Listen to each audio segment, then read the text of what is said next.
Irreverent, entertaining, cool. You're listening to LA Talk Radio.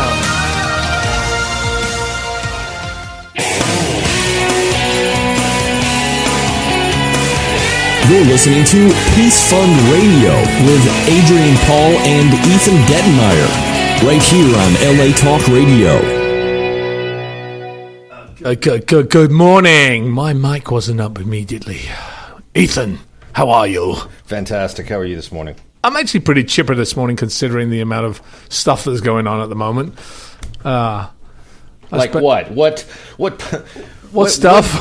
What kind of canned napalm are you dealing with, really? Really? Why don't you walk me through the tragedy? Since last Thursday, I Paul. went from LA to Dallas, came back the following day, went here, did another event on Saturday, then flew out to Minneapolis, did an event there for a Starkey Foundation, a great foundation. I'll talk about that in a second. In the meantime, I've been dealing with Peace Fund Games, the social media, the publicity people, the structure of the site, the new flyers that are going to be sent out very shortly, or they're going to be debuted down at Comic-Con. So lots of stuff happening. Bro, this is our business. What's to complain about? I'm not complaining. Did I say I was complaining? Yeah, you. No, you I didn't say complaining. I said nothing like complaining. Complaining a little bit. I felt like you were, man, it's hard to be me. No, I like the excitement. Plus, my Starbucks barista would like to be you for a couple days. My Starbucks barista, his name is Julio. I think we should trade places. I think you should do like a boss swap. Bossa Nova?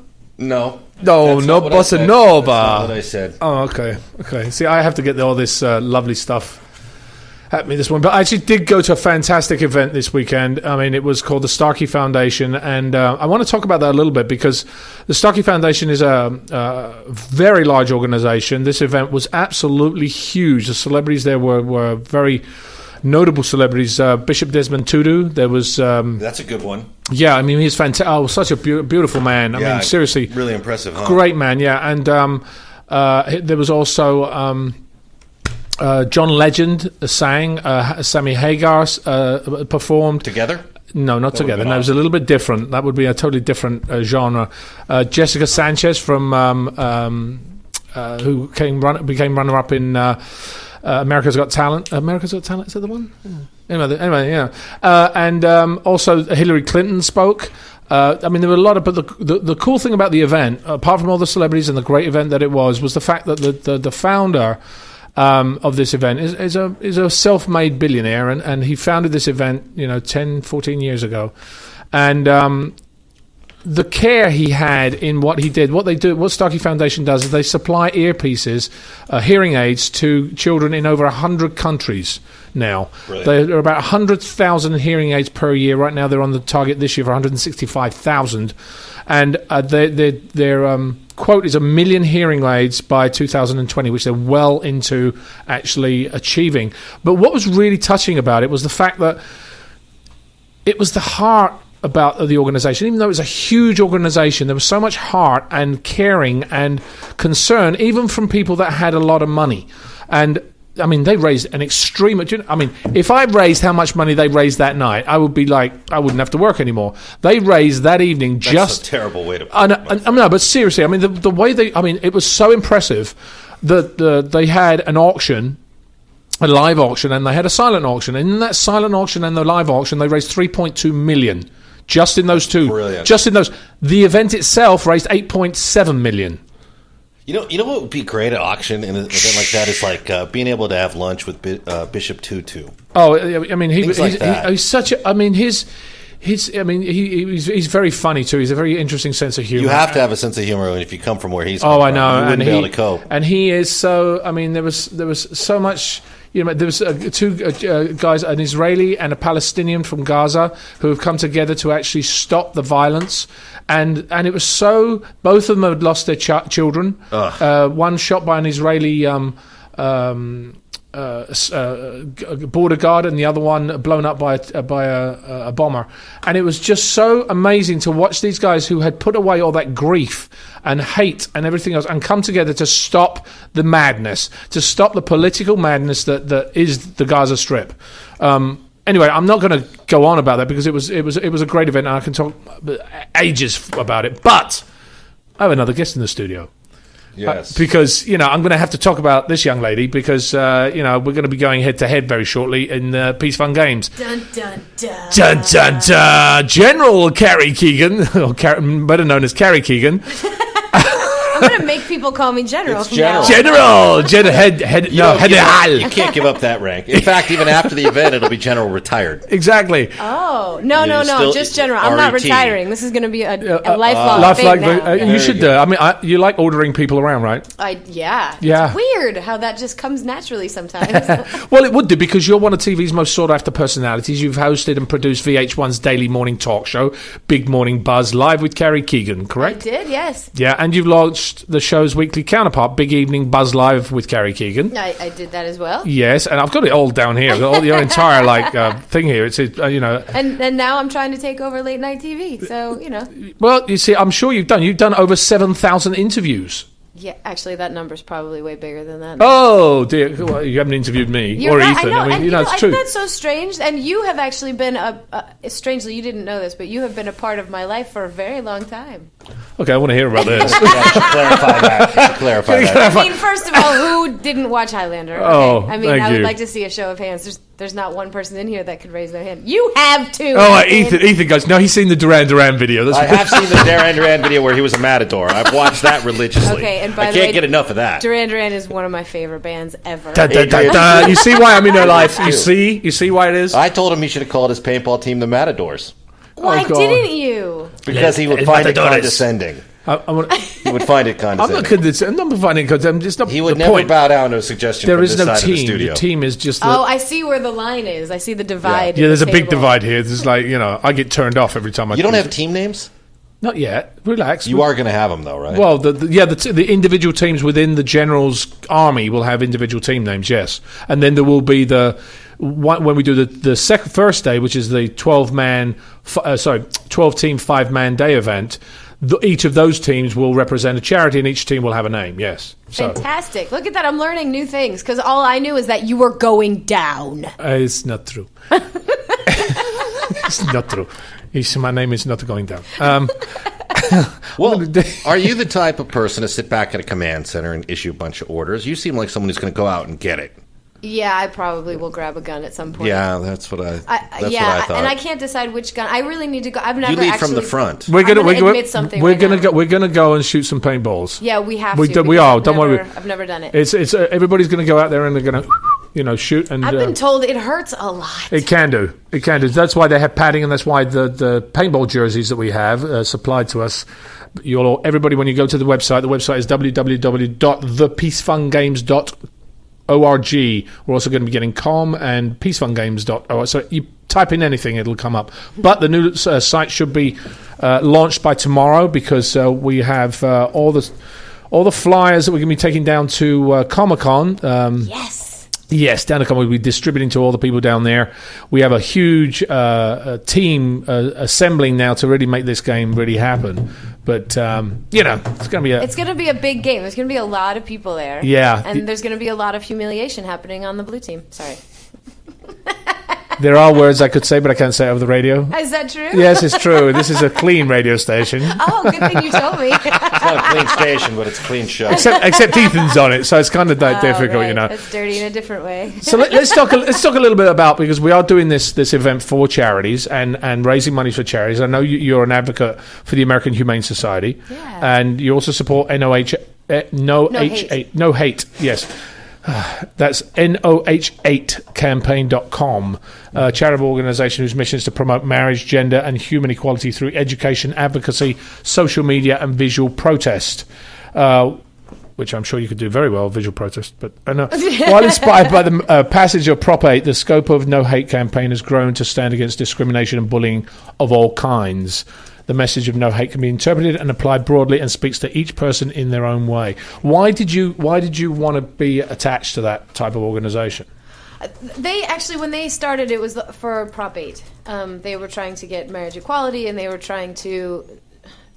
I like what they're doing as far as just trying to make everybody okay with everybody. That's sort of the mission, I feel like. And, one of the things that happens is...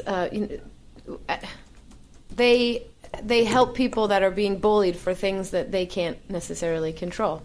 And, I was bullied when I was in high school and even in grammar school, and it makes you grow up in a lot more of a complicated situation than you need to. You're already worrying about so many other things. You shouldn't have to be worried about bullying. Just getting that much. When you say things that they can't control, like, can you illustrate that? Well, you can't control who you fall in love with. You can't. So you're saying like people like. No hate is it's like a gay, lesbian, transgender based. Yeah, that makes it so much more complicated, I think, to be bullied over it, doesn't it? I mean, you can't control that. That's not something that's necessarily a choice. So anyway, I just really like what they're doing. I like how they're doing it, and a lot of celebrities have gotten involved in that particular charity, and they help a lot of people, from kids to adults, and so that it means something to me. Well, bullying is a growing problem, and we've discussed this on the show before. We've had shows about bullying, and there are different organisations out there dealing with it. There's thousands of teens every day wake up afraid to go to school, which, it's a problem that affects millions of students, and it doesn't just start from older. It starts even when they're younger, when they're like 5, 6, 7, 8 years old. So it's parents, teachers, and other adults don't always see it.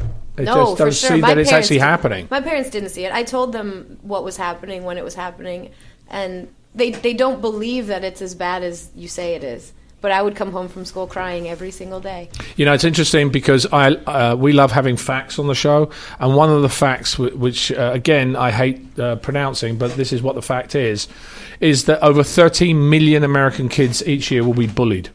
13 million. It's the most common form of violence experienced by young people in the nation. So does that mean that there's twice as many bullies, or is there one bully for each? Like, how many bullies then does that make for 13 million? Again, you think about it. Usually, in a classroom of 30, 40, 50, 100 kids, there's at least one bully, 2 bullies. So it's actually, and they might be bullying 3 or 4 kids. They're not going to just bully one child. Sure. It's it's just a stupid amount of people. And it varies, because sometimes it can be the girl in the school, or it doesn't necessarily have to be just the guy. It could be just the girl. Mine were all girls. All girls. Yeah, well, my wife said the same thing. She got bullied because she was kind of what happens a lot of the times, especially when you move schools, everybody has cliques. Mm-hmm. And when you're the new person in the school and you're the new kid, you get bullied, you get picked on. Who are you? You're an outsider. And everybody forms those cliques. And the parents don't really appreciate that sometimes. So I think it's very important to really understand that does happen. And kids will shut up. They won't say anything about being bullied. I've been in the thick of it, man. I've been in the thick of it with my kids' school. So why? What's happening? Well, actually, I don't want to derail the conversation, but my kid reported. There was a bully who punched another girl in the back of the head, and my kid got in between them and said, you need to stop it. And the kid actually tried to choke this kid at an earlier date. So my daughter, who's sitting in that room, who's 11, got in between them and said, listen, don't do that anymore. And actually what happened is the kid did bully her again at the lunch line. And so my daughter said, that's it, I'm telling the principal. And she went in and she told the principal. And actually, she did not announce to the bully she was telling. She just said, that's it. And she went and she told the principal what had happened. The principal called her in, and then get this. So the principal brings in the girl who was being bullied and goes, what's happening? And the girl told her, and then she brings in the bully. And the bully ends up confronting the girl that was her target and goes, why did you tell on me? And she immediately goes, I didn't do it, Sean did it. And pointed her out. And I got to give my daughter a lot of credit because, she was very, very apprehensive about that. Oh, now what's going to happen? More so thinking everyone's going to be against her, or she's going to get out that she told. That was a bigger thing. And I said, if anyone gets in your face about it, just say, you told on them because, you wouldn't want to be bullied either. And you'd hope I'd tell in your case and you'd want me to stop it for you. And, and to her credit, the next day, she goes, I said, you don't have to, do you want to not go to school? You want to take the day off? She's like, no, it's my school. I'll go. And I saw her walk in there, and I could see she was a little bit nervous about it, but it was also important to her that she goes. And so she went in there, and everyone was fine with it. I think her stock went up a little bit with the kids. I would think so. Your daughter is incredible. Well, when you stand up for something like that, it's very important to stand up, and I think, you do, the stock will go up.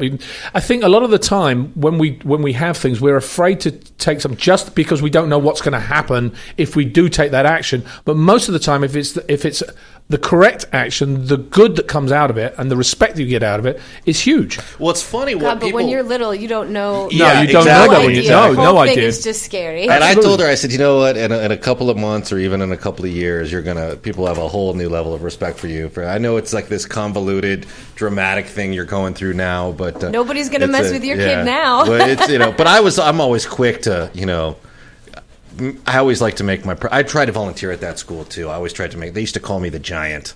And when they were Why? Why would that be? Why would you be the I'd giant? I'd always be the volunteer, and I'd be at all the functions, just to kind of keep an eye. Because she was such a kind kid and so innocent coming out of the gate, and very, very polite to everyone else, that I knew she was going to be a target at some point because of her kindness. So I always tried to be there and be like, rip your arms off, kid. Yeah, but you can't be there forever. And look what happened. I know. You raised an amazing daughter who was able to stick up for a bunch of people. Well, let's hope so. She's a big cause-driven kid. In fact, I even pointed it out, our World Cup charity thing, that she had done that, because it was, for her, there was a lot of question marks as far as, am I going to be persecuted for doing this? Because, it's like people tend to run in fear, So a lot of people were like, trying to, around the bully, take the side of the bully, being, Sean told on you. And Sean was like, I told on you because you were hurting this kid. I mean, obviously punching someone in the head is serious. That is serious. So I never had any actual physical abuse, but to me, that's already now crossing the line. The school has no choice but to get involved and to fix that. Yeah. That the kid that did the hitting needs to be expelled or something. I mean, that's just, you can't touch somebody. Yeah, you can't at all. And I'm really proud of how progressive my kid is, because there is a little boy who is gay, real young, and, she's come to that kid's defense a number of times, and, initially, she's like, it's no big deal to her. It sincerely is no big deal, and that's so refreshing to see, because I think people in our generation would be okay with it in most cases, but still probably wouldn't just be so nonchalant as she is. She's like, she just shrugs it off. What are you going to do? It's the way the world is. But that shows a lot about you as well, and I think that's such a big part, is what you learn at home, what you hear that comes out of your parents' mouth about the people that are around you the most, whether it's a parent or a grandparent or whatever. Yeah. It's those are the things that we as kids start repeating, and you have obviously perpetuated just be kind to people, and shouldn't that be the message out of most people's mouths? I was impressed, because obviously we respect everyone, but for her to be like, why are you even talking to me about it? Like, why are you telling me I have to be cool with this? I already, why are we even bringing this up? And I was like, oh, excuse me, okay? Because I told her, I said, you're going to probably have to be there for that kid at some time. He's going to have his challenges, and I'm counting on you and some of your friends to kind of rise above it all. And she's like, oh, well, why are you taking up my Minecraft time with this, Dad? I already know, Dad. Yeah, it's kind of like, that's all right. You can walk away standing proud because you did it right the first time. Well, let's hope so. So we'll see. But it is interesting. Well, bullying happens absolutely everywhere around the world. And the interesting thing is, a lot of parents and teachers, and this is something parents have to understand, and teachers, they have to understand, don't just let it go. Like you did, in a sense, you addressed the situation with your daughter and you said that's how, and a lot of parents go, don't let it go, it's okay, just be tougher. That's not going to be good for a little kid. The kid doesn't understand that. And the other thing is, why should we actually have a child miserable while they're growing up? Doesn't make sense. The answer is they don't have to have that misery. It just takes away so much time and energy from actual school or from actual positivity, things that you could be doing in your life when I would just spend hours trying to run away from these people that were trying to yell at me or whatever. And, well, it's amazing how much time goes into it, and you start to think, like, who's got the time to really target somebody daily? And maybe part of the solution is just trying to get the kids that aren't the bullies, the ones that are being bullied, to understand why there are bullies in the world. And it's probably more likely than not because they have a really crappy life at home. Yeah, I agree. Well, that's usually what the issue is that, going up to a bully is they're usually the ones that have the problems at home, and they try and take it out on the other kids when they go to school, because that's the only way they can relate. Yeah, my kid understands that too, remarkably. Do you know what bullying is called in Scandinavian countries? What? Mobbing. and it's called Psychoterror in Germany. Psychoterror. Psychoterror. Of course, that's a German one. It's a German. I like Psychoterror. that. It's just we're going Former to Psychoterror. experts. Ooh, harsh. I'm German. But I can say it. you know, the interesting thing about the United States is that it's arguably the worst problem in the United States because it's not illegal in many states. Did you know that it's not illegal? I guess I didn't know it was illegal. Or it was legal anywhere. Well, or illegal anywhere. it's okay. It's not illegal. But, I mean, how do you persecute? Well, there you go. I mean, there's the question. Where's the line of being legal and non-legal? I don't know which states actually. I might have it in some of my. That's the problem. We're a union. We're a republic. So we have different standards between us and the border in Nevada. But we brought up that case, actually, about the 2 kids in 6th grade that punched the other 6th grader, and killed him. Mm-hmm. And I had said, some people thought rather cruelly, that those 2 kids in 6th grade need to be persecuted to the fullest, and they need to go up the river, and the whole world needs to see it. And it needs to be displayed in every elementary school and junior high and high school, what happens to those kids for committing that crime. Despite the fact that they're in 6th grade, I said, we're going to have to sacrifice these 2 kids and literally send them into a supermax and see, this is what happens if you're going to attack someone on the schoolyard and if you're going to bully someone. And I felt like we should have, in a sort of a rather spooky 1984 sense, say, grab those 2 kids and publicly, in front of everyone, send them up the river.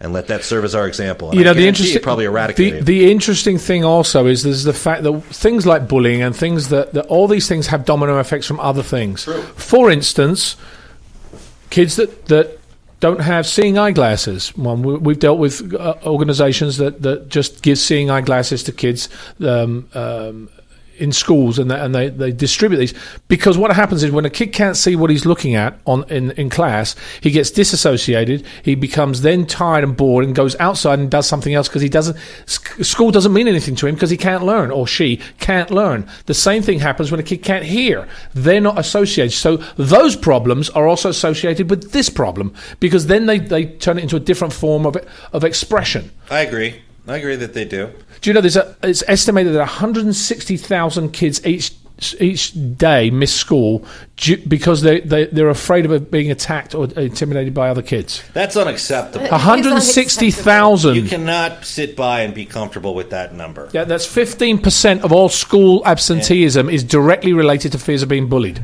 Do you know, when my parents went to my school and said, after I had come home for months crying or whatever, they actually went to the school and they said, this is a problem, what are you guys going to do about it? And they were like, nah, there's really nothing we can do. Oh, yeah, there is. There is. That was it. But that was when I was growing up. Things have changed so much. Now there actually is a thing called bullying. Now people are they're taking a stand on it, and they're making it known. And there draws a line, though. When you hit somebody, that's an easy way to say, oh, you've drawn that line. But when it's verbal abuse, what do you do? How do you know? How do you know it's hurting? It's not bleeding. I was suspended for hitting a bully with my lunch tray who knocked a kid's lunch out of his hand. And on behalf of all of us bullied. Well, I just couldn't take it. One day they had pushed him down. Like the next week, they had thrown stuff at him, and by Halloween, I just lost it, and I just slammed my lunch tray into the dude's head, and I got in trouble, and he did not. Because of it, because he didn't actually make violent contact with the kid, and even if he did, I would still have gotten in trouble for basically what is a battery.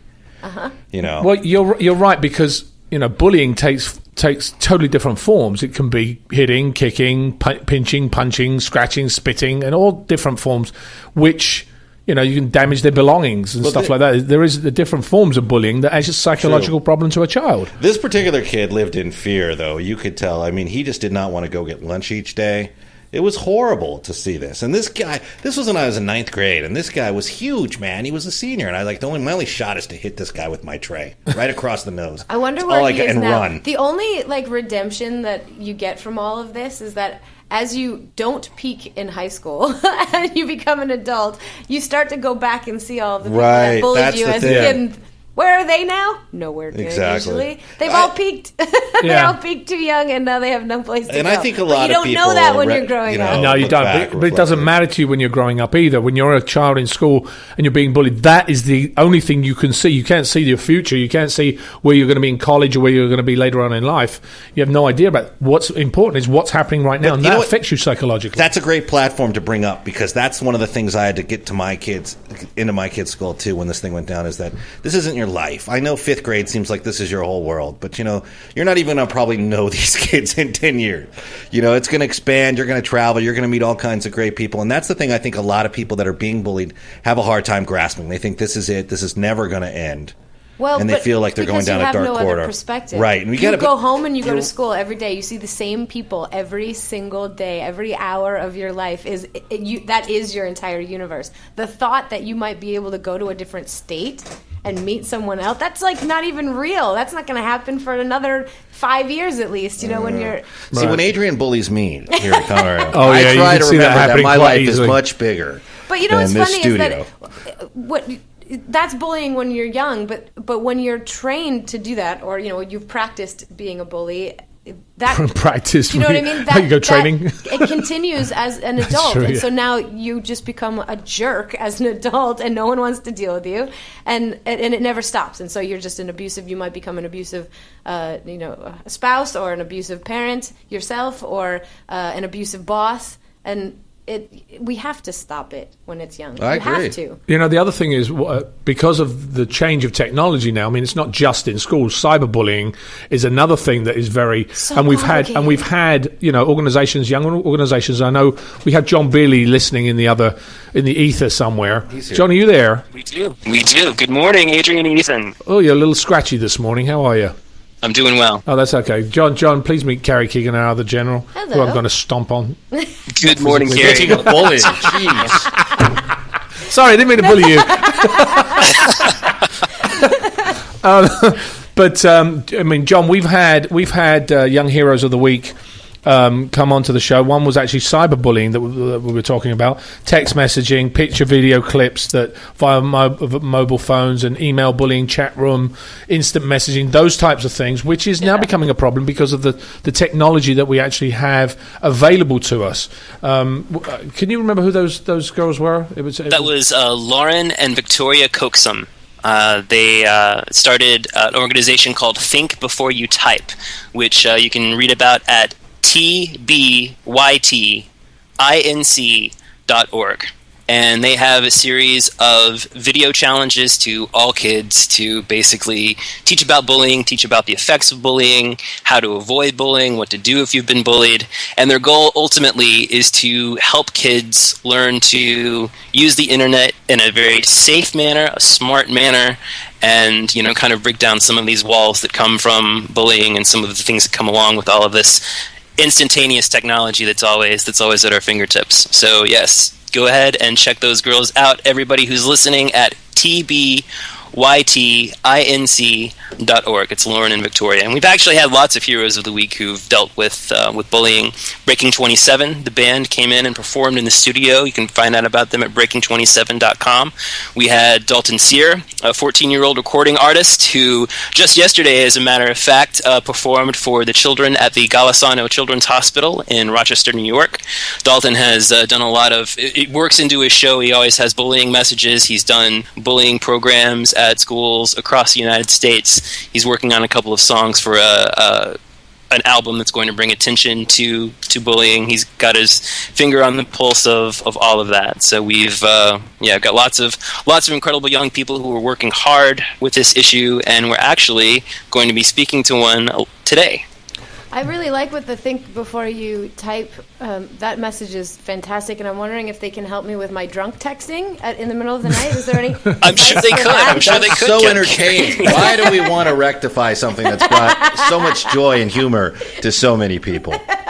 John, can you? We've got a bit of. I've got him. You got it. Okay, it's okay. We've done it now. So let's talk about, we're talking about, you just said a second ago about you you were actually a bystander when that bully was happening. It also hurts bystanders if it doesn't. It can hurt the bystander because as well as the person that's being bullied, because they're afraid they could be the next victim. I mean, did you do it because you thought? I don't think you would have been the next victim, but maybe you were at that time. Why did you step in?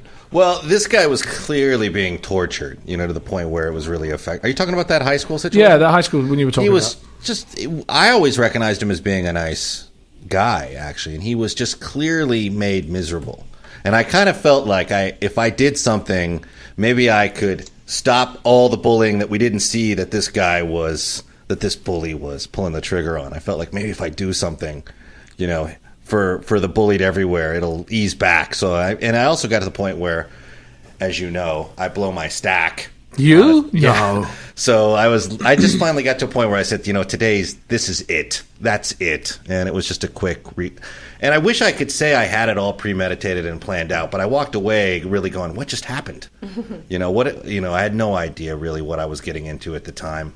Well, John, are you back on with us right now? Yes, I am. I am. Let's talk about the hero of the week, because we're talking about bullying. And so I know you reached out to a young man who doesn't only just want to help children who have been bullied, but also helps bullies themselves.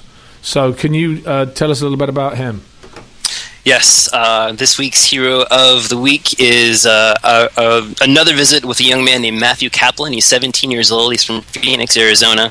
He was our hero of the week back on April 2nd. Matthew founded something called the Be O.N.E project, which you can read all about at the Be O.N.E project.com, with the goal of emphasizing the unique concept of positive peer pressure, to open up the lines of communication and build connections between students, and also to use team building activities to empower students to create for themselves an inclusive school environment. And we're going to work here in just a second to get Matthew on the line to tell us why he did it, how he does it, and what he has learned along the way. All right, I'm bringing him in. Here we go. All right. It's always interesting to find, young people that actually stand up for it, like your daughter did. Because I think it's important to do. My kid is actually a remarkable humanitarian. I don't know where she gets it all. I have no idea, really, because I don't think I even had 1/10 of. No, but you do now. Her spirit. You do though. But that's what I'm talking about. It's important for the parents to be the ones that actually give the example. Yeah, I don't want to call you out, but I'm gonna. You're kind of a big teddy bear. He's a big teddy bear. I get that. He's a big teddy bear. Yeah. But, my kid has been doing it for years. I don't know what the deal is. It's very, but we try to encourage it. I guess that's all you can do, right? That's all look at the heroes of the week that we have. A lot of them are encouraged by their parents to do what they do. And I think that's the only thing you can. You're leading by example. It's important for parents to do that. Parents and teachers and adults. What do you do when you see a kid being bullied? This is actually interesting when you go to a playground. My kids go to the playground, and there's kids that go running around, and the parents just let them do it. So you, as another adult, what are you going to do? You can just let them do what they do, or do you say to them, "That's not nice. You shouldn't be doing that"? My kid, as adults, are we allowed to beat up the kids? You can't get that far. No. But it makes me nuts in a sense, and I'll leave you with this, because she started her own YouTube page. She started making these movies on her tablet of animation stuff, and so I let her have a YouTube channel, and she, before I was able to put the kibosh on her exchanging information, she would go to other YouTube channels and see people posting mean comments on other people's video, and she would get into it with them. She'd be like, "Why would you say something so mean like that?" Like she would on the school. And I'm like, "You have no idea who you're talking to or how old these people are, so just cool it." She'd be like, "Why would you say that? That's so mean. You're a mean person." The digital age has changed bullying completely. Yeah. And now people, if you go onto YouTube, any video on YouTube ends up becoming this ginormous bed of hate and Beatles. racism. You guys are so, last year. It's everything. You're right. It's every single thing. But that would even be nice. That's just that's just a bad review. But people that are just spewing things that are just racist, or that are just clearly you're hating on someone for something that has nothing to do with why this video is up. Yeah, I agree with you. Well, we have our hero. Do we have our hero? We have them both. Yes, Matthew, good morning. Matthew, good morning. Good morning. How are you? Good. So John has been telling us about what you've done. You started a project called Be O.N.E project. Exactly. Yeah. Can you tell us a little bit why you founded the Be O.N.E? For those of you out there, it's B-E-1.O.N.E. O.N.E. project, one, like being one, Anyway, so why did you found it? Yeah, so when my younger brother Josh was the victim of cyberbullying at our middle school, I wanted somebody to do something about it. And then I realized that the somebody had to be me. So the summer of my 8th grade year, I decided to take action, and I founded the Be O.N.E project. So what does O.N.E. stand for? Well, the Be O.N.E project, the one in the Be O.N.E project, stands for Open to New Experiences, which is really what the program is all about. And how does being open to new experiences interface with the issue of bullying? What's the correlation to it? Yeah, that's a great question. In my mind, one of the main reasons that bullying happens is a lack of understanding.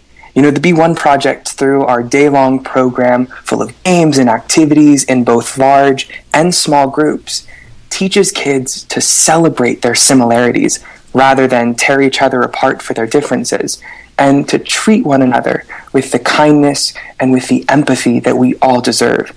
Because if you think about it, if I am open to a new experience and you are open to a new experience, then together we can create for ourselves the school environment that we want to see.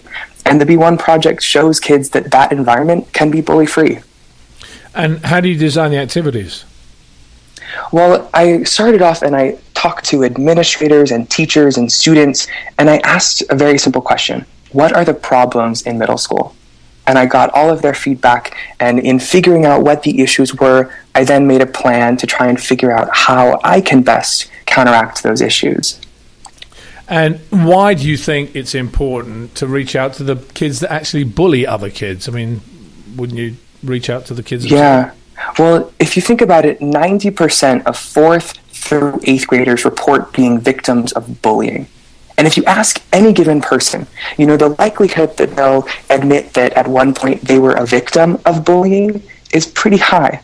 But ask those same people how many of them at one point were a bully themselves, and that number drops dramatically. So, how is it possible that we have so many people that are bullied and so few bullies? Well, I think that the answer to that and to your question is actually pretty simple. Most kids, I don't think, realize that they are being bullies. They don't realize that their words do hurt. And so the Be O.N.E project, shows kids the impacts that their words and actions can have. And are there any particular stories that have stuck with you about any kids that have been bullied? Anything that sticks out with what you're doing? I mean, yeah, there's one in particular. I was in a school in Blacksburg, Virginia, and I was doing a 5th grade class there, and there was a student who, at the end of the program, I always open up the floor for students to share, what they learned from the program, if they want to give any sort of apologies. It's just an opportunity for, open conversation and dialogue. And a student came to the front of the stage, and he took the microphone, and he shared that he was really struggling because he was being bullied and he didn't quite understand what he had done, and he expressed his fear of going to middle school, and he wasn't sure what that would be like. And I just remember feeling so sad for this kid. And as he went to sit down, 5 other kids stood up and all came and lined up in front of the microphone, and one after the other apologized to this kid and shared that, they didn't realize that they were hurting him, and that they would try and do better, and that he wasn't going to have to fear being bullied anymore. Isn't it interesting that the 5 kids that didn't know that they were doing it stood up and went, oh my goodness. It was that moment of realization. Yeah. I really think they didn't realize that just something as simple as forwarding a text or saying something that might seem innocuous can be hurtful. What do you think? What do you think are the biggest misconceptions about bullying then? Well, I think that, when a lot of people hear the word bully, they think of a bad person. But I disagree. I mean, I think if you look at the word bully, it's not a bad person, it's a behavior. And that behavior is sometimes taught, it's sometimes, forced, sometimes they have no choice but to adapt it. But that behavior, regardless, can change. And so the Be O.N.E project tries to, take those students that might not realize that they're being bullies and make them think twice about the type of people that they want to be. So let's go to something else. You attended the 3.Dash Summit for Global Teen Leaders in New York City. So what was all that about, and how was your experience? That was so incredible. The 3.Dash, it's called the Just Peace Summit, and basically there are 30 teen leaders that are selected out of an international pool of applicants. And I was lucky enough to be, one of those 30 teens, and we all gather in New York City together for a week, and we participate in incredible workshops, from going to Ketchum, one of the largest PR firms in New York City, to learn about how to do media interviews and to, really work on a social media presence, to learning about the life and legacy of Matty Stepanek, who was the inspiration for the program. He was a young peace activist who taught that peace is possible. And it was just an incredible experience. And we've actually, Matthew, have featured lots of the other teen leaders on our show. We've had Soros Raj, Timothy Macasio, Tegan Stedman. Yeah. A few of them were in my class, yeah. Yeah, Mary Margaret O'Neill, Joshua Williams. Amazing. Lots of this year's group we've had featured as Heroes of the Week on our show. So we were really excited that you were able to go and tell us a little bit about that, because you're actually the first of our heroes that we've actually been able to bring on since and speak about their experiences at the summit. That's awesome. It was so incredible. When you looked around the room, you didn't just see 30 teenagers. You saw founders of their own organizations that are pretty much changing the world with their work. And it's so humbling and so inspiring at the same time. It's really interesting. The event I went to this weekend, it was talking about how a lot of little pieces together make a huge difference. Yeah. And I think that's very important, because you have a lot of young teens that are making a huge difference in so many different areas. Mm-hmm. So I think it's important to understand that, even though you start off as one, you can actually then gather speed with all the other people that you affect, because all of a sudden you realize there are a lot of other people out there that have the same message you want to give. Exactly. And I think it's so important that we all have diverse interests and that we're passionate about those interests, because I alone, one person, can't change the world. There's just no way. There are so many things that I don't know nearly enough about to make a difference, but I can support someone else that's doing work in that field. And I think one of the things that they really taught us was the power of storytelling and getting our message across to other people, and so that they can then, join our cause and participate in the work that we're doing. So if a teacher or student wants to bring your program to their school, what can they do? Well, I think really simple. You can go onto our website, the be1project.com or .org, and we have a form where you can book our program. The program is actually free to schools. We've been lucky enough to secure enough grant money to travel to schools. So if you're, not, I'm local, I'm in Phoenix, Arizona, but if you're not in Arizona, that's not a problem. You can book our school, and we'd be more than happy to come and do a program. All right. Well, Matthew, thank you so much for joining us. We've run out of time as per normal. I think it's fabulous what you're doing, and thank you. I commend you, and please keep up the good work. And I'm sure we'll be in contact soon, because we've got a few interesting things that you might be interested in listening to and joining. So please keep it up, and you're the Peace Fund Hero of this week. Sounds great. Thank you so much for having me. It was a pleasure. You're very welcome. Take care. So there you have it, John. What do you think? Awesome. I'm so excited to be able to speak to these heroes and hear how they do and what they do. And I actually, before I forget, I wanted to give a quick update about another of our heroes who's getting ready to do something ridiculously awesome. Our very first hero of the week was Annalise Carr, who at age 14 broke a world record by swimming 32 miles across Lake Ontario. Oh, she did it? Why did she do it? Oh gosh. The second one. No, she's going 75 miles now, isn't she? Yes. Oh, that's right. Yeah. Yes. So back in 2012, it was 32 miles. Her goal was to raise $30,000 for Camp Trillium, which supports children with pediatric cancer and their families. She did not raise $30,000. She raised $200,000. And 2 days from now, this Friday, Annalise is going to dive into Lake Erie in Pennsylvania and 75 kilometers, 47 miles later, she's going to come out of the water on Port Dover Beach in Ontario, having set another world record. She's already raised, $108,000 so far, and she hasn't even gotten in the water yet.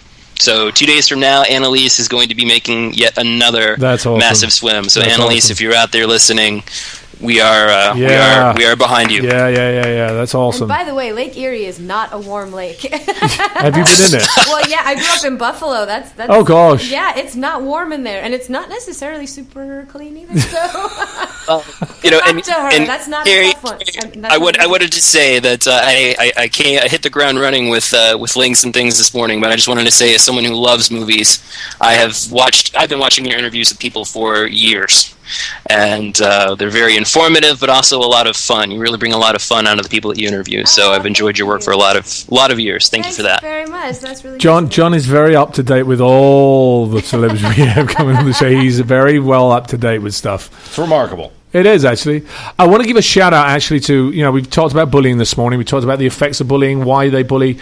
We could go on 2 hours with this thing, but there are a lot of organizations. If you have a child, or if you are a student that actually has experienced this and you need some help, there are different organizations out there.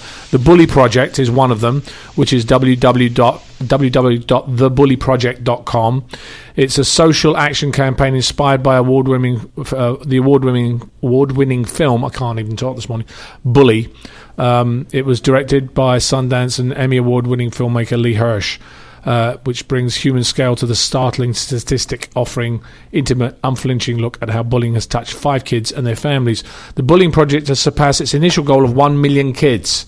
They've now brought the film to over 2.2 million kids in over 1,700 cities and 3 countries. So check that organization out. The other one is also Stomp Out Bullying. It's stompoutbullying.org. It's the leading national bullying and cyberbullying prevention organization for kids and teens in the US. So you can check them out. They are cyberbullying, sexting, and other digital abuse, educating against homophobia, racism, and hatred.